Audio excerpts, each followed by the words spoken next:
What's going on, everybody, and welcome to J Sports Seattle. In this video, I'm going to be talking about the Seahawks.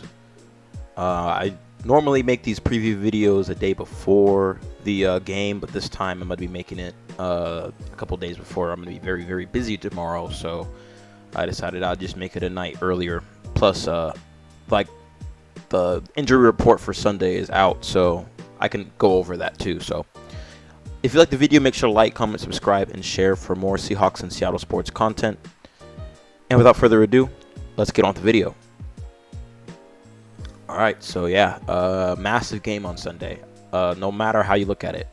You could say it's a team against the 3-8 Jets. Or you can say this is a game that we need to win in order to continue to be in the playoff picture and lead our division. So let's see how the team looks at it. We'll look at it as we'll either look at it as another playoff game, like Mike McDonald has been saying, or it'll be the 3-8 Jets. So we'll see what happens. But regardless of the record, like I said, you got to take care of business, and I will go over on how we should be able to, or how I think we can be able to, and how it should be done at least later on. But firstly, I want to go over some things on Bob Condotta's page. Shout out to him. First, let's go over the injury report. So the first 2 days of the week was looking pretty grim. It looked like DK was out, Lockett was out, not practicing, and Ernest Jones was limited, and that worried me a bit because I was like, okay, these guys just had these injuries out of nowhere. Hopefully they're nothing major. But everybody was a full participant in practice today, even Uchenna Nwosu and Stone Forsyth. So Stone and Uchenna will not be playing on Sunday, though. They'll be on the 53-man, or at least Uchenna will be next week for the Cardinals game. So we're basically healthy. We're healthy. I mean, everyone's healthy. So what I'm trying to say is there is absolutely no excuses going into this game. If we do not win this game, we are not a good team. It's as simple as that. But the way that we've been playing the past 3 games, I think that we should be able to come away with the win, even if it is a close game. We should be able to come out on top. But we have no excuses. We have everybody in. Everyone that matters is in right now. I know we're missing Anthony Bradford, but the O-line's just been dog crap all year long, no matter who's been on it. So that really doesn't matter. But Breece Hall is looking like he'll be ready to go. And another thing, Breece Hall already looking like he'll be going on Sunday. So here is something right here that caught my attention, and I talked about this in my previous video. Maybe I didn't, but basically, there's been a battle at right guard between Satawa Laumea and Christian Haynes, our 6th round pick, and then our 3rd round pick. So Laumea has seemingly beaten Christian Haynes for a starting spot, at least for this week. I'm not saying for the rest of the season, but at least for this week, Laumea will be starting at right guard. I'll say this. This isn't any concern with Christian Haynes. We took Christian Haynes as a O-line prospect, not someone to plug in and fill and start day one. Yeah, I know he's a 3rd round pick, but he still needs to develop some weight. The reason why Laumea gets the start is because he's a little bit more built than Christian Haynes, and that's not on Haynes, at least on this year. Haynes just needs to bulk up in the offseason. He just gets beat a lot and overwhelmed a lot, and he seems instinctual as a player, but he gets overpowered, and that he just needs to build mass and muscle, more mass and muscle. So Mike said that he earned it. Laumea earned it, so that's good for him. Laumea is 23 years old, so this is spot on for him, coming from the Utah Utes in the 6th round. So this we'll see what happens, but this is Mike McDonald instilling, that, hey, no excuses and accountability. Mike McDonald has shown that he is holding players accountable. He is, by having Laumea start, he is telling not only Christian Haynes, but everybody else on the roster, and for future people that are going to be coming in, future draft picks or future signings, just because you've been there before doesn't mean it's just going to be given to you. You have to earn it. So even though Christian Haynes was a third-round pick, that doesn't automatically mean he's just going to get the starting gig. I mean, yeah, he's been starting. He started a couple games this year, and he's done all right, I think. At least, as good as a rookie can be. But it appears that Mike wants to go in a different direction from here on out. And, who's to blame Mike? Mike's been calling good games, and he has, revamped his linebacker core, him and John Schneider. So Mike is already putting his blueprint into this, he's putting his fingerprint, I should say, not blueprint. He's putting his fingerprint in this team already. It's already being felt, and we'll see what happens, going into this game on Sunday and next week against the Cardinals. These next two games are massive massive for us, and Sunday is a must-win at all costs. And I think the players know that, even though we're on the road. We have already won an 11 o'clock game against the Patriots. We've been pretty good against teams in the 11 o'clock slate, so going east. So, and that's just, I think that's just Mike McDonald saying, hey, it doesn't matter. You got to get up and go play. It's just simple as that. And that's what we need from our coach. And he, you're seeing that it's working. But yeah, with us being fully healthy, this is also good for Mike because, he basically has everybody at his disposal, and you can use him however the heck he wants him to use him. That's how his defense works. So, here, this is why this is a must-win. If we win this game, our chances of making the playoffs, it's 54% chance of making the playoffs, which is pretty good heading into week 14. If we lose this game, our playoff chances are pretty grim.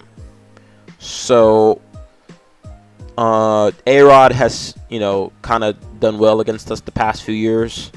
But then again, he is 39-40. So, and he's coming, he came off an Achilles tear. Although he is one of the least sacked quarterbacks in the league because of how quick he throws the ball. So, but the thing is, so was Kyler. He was one of the least sacked QBs in the league. If we can get to A-Rod, we're gonna, we can make his day. We can make his morning pretty bad and afternoon pretty bad. So, or his afternoon, I should say, pretty bad. But we have to continue. We've been getting pressure on quarterbacks all year long, and we've recently been starting to get to the quarterback more and more. So we got to continue to do that going into this game. But yeah, Uchenna and Stone will be out. They will probably be activated before the Arizona game. Seattle hoping and most may be back next week at Arizona. So yeah, that's just the latest updates with injuries and positioning and stuff. Now I want to kind of go over this. This is going to be a little quicker video. Before I end the video, I kind of want to go over this right here. So firstly, I'm going to play this locker room speech from earlier in the year at week 2 after we won our second game. Give me some game balls. That's a great football game, man. That is Seahawks football, guys. Holy shit. All right, I needed several here, okay? Right. Special teams game ball for a block kick. Julian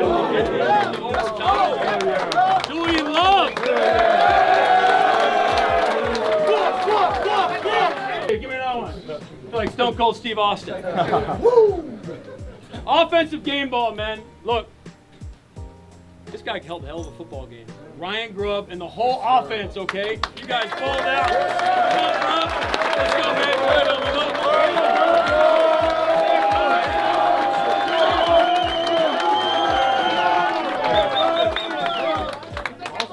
closer game ball, okay? We got a couple. 3rd and 1, overtime. CP, you get the assist on this. Just game plan the shit out of it. All right? And T-Dot with a hell of a play. Let's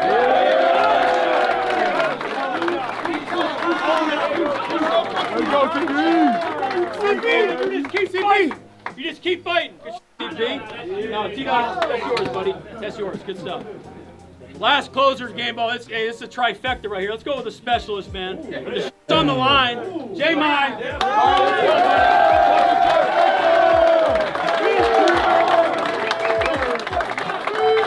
a hell of a job.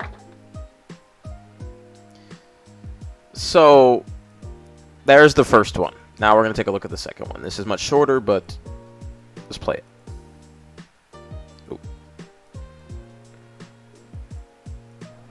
It's so freaking exciting! So defense, you get 2 game balls, okay? Holy Christ!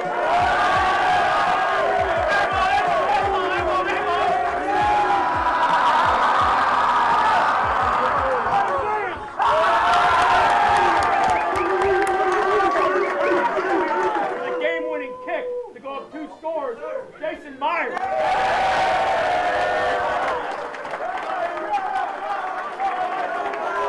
Here we go, man. Hey, Seahawks on 3. 1, 2, 3. Seahawks!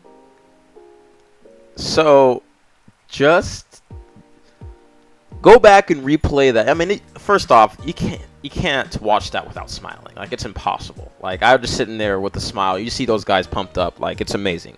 But, nonetheless, moving on. If you watch the first one and compare it to the second one, you can just notice there's one big difference, and that is McDonald's enthusiasm. See, in the first game, or in the first locker room speech, that's your second ever win, straight win to start out. You're undefeated throughout the first 2 weeks as your first ever tenure as a head coach, youngest head coach in the league. And he seemed a bit more formal. He wasn't really, I mean, yeah, he was cussing, but like he wasn't like yelling. He wasn't like amped up. Yeah, and he wasn't like getting into it like he was against the one against the Cardinals. Like against the Cardinals, you can see he was much more comfortable.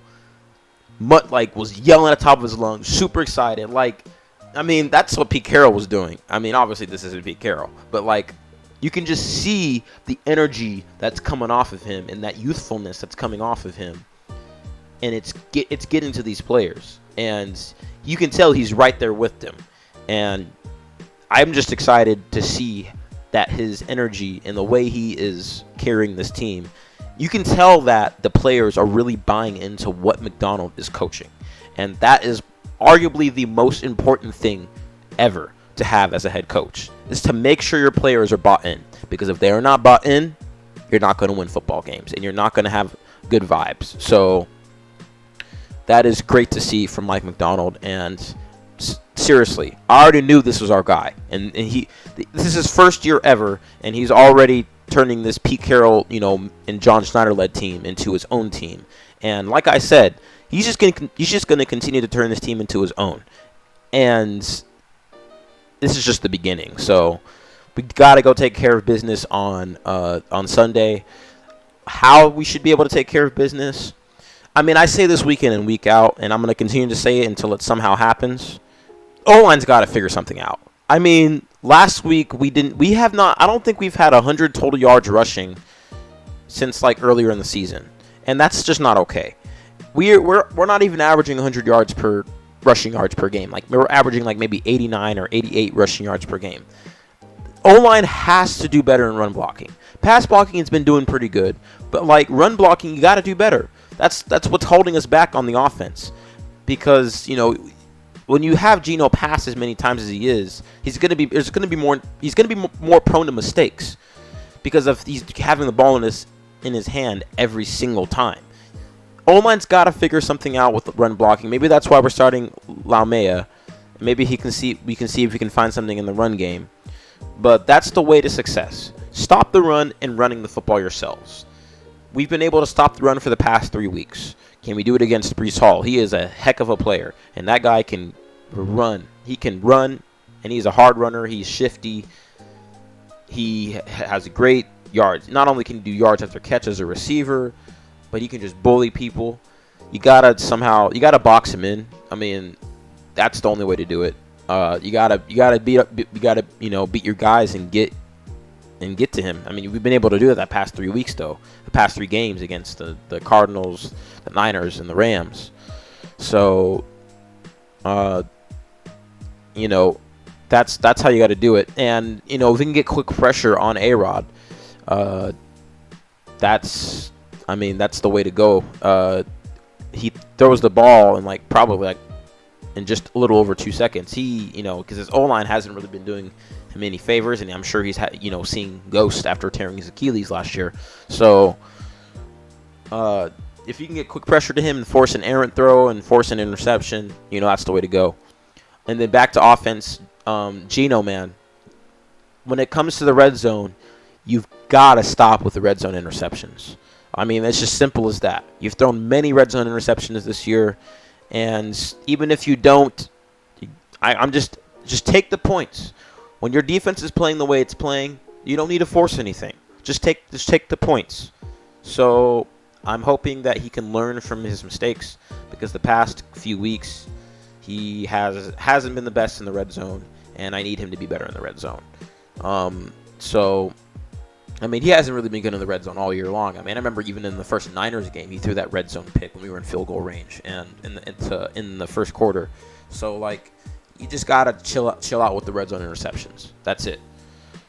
And then, like I said, just gotta figure out how to run the ball. Gotta figure something out. And then go back to Geno. You gotta distribute the ball. Give it to your players, whoever is open. Take what the defense gives you. He's been doing a pretty good job of doing that overall. He's got to continue to do that though. He's been doing a good job of using his checkdowns when the deep, when down the field isn't there, which is good. But it's that, like I said, it's that red zone where he's got to chill out and make smarter decisions with the football. So, but yeah, I think that's all I have for this video. I will probably make a post-game video next week. Maybe not, because finals is next week. Finals week is next week and the week after. So it's gonna be pretty. My schedule's gonna be pretty hectic. So we'll see what happens. But if you like the video, make sure to like, comment, subscribe, and share for more Seahawks and Seattle sports content. Thank you for stopping by. Have a good night, and go Hawks, go Mariners, and go Kraken.